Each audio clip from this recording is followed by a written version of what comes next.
After few days mula nung dumating sa kanila, buksan na yan! Oh my God! Ito na lang yung natira sa mga laruan niya.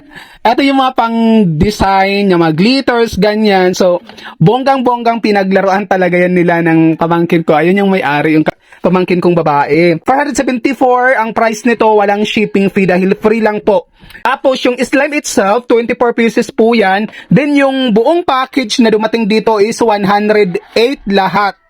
Kaya marami talaga. Pero as you can see ngayon, wala na kasi ganun yung pamangkin ko na to kapag ka naglaro siya, ilang araw lang mananawa na yan siya.